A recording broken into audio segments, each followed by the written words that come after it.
We've been talking about the same problems for decades, and nothing is ever done to solve them.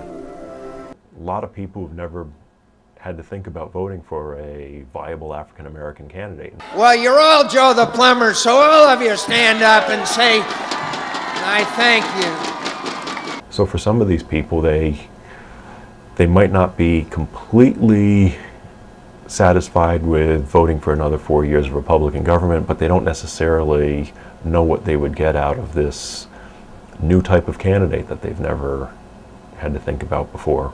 Election day is upon us, and believe it or not, there are still people who have absolutely no idea who they're going to vote for. Even with historians saying that this is the most important election in our nation's history since 1860, as many as 8% of voters are still undecided. Overall, white voters tend to favor John McCain. I think Sarah Palin has brought enthusiasm and excitement to this ticket.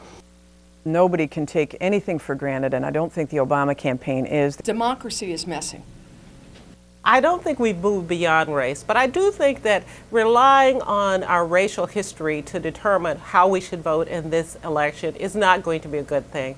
It's certainly possible that there are people who are responding in polls who don't want to, appear as though they have anything against an African-American candidate, who in the privacy of the voting booth,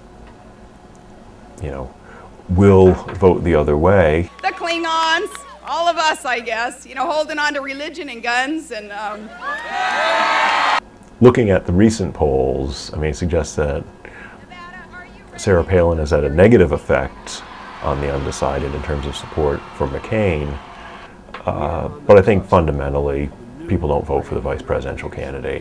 Now, depending on your point of view, indecisive voters can be a sign of hope or a serious problem. Some pollsters project that Barack Obama must win the national pre-election poll by as many as 6.9% if he is to be assured of victory. Despite all these unknowns on Election Day, one thing is certain. The people who voted early, they were the smart ones. Andrew Willis, NTTV News.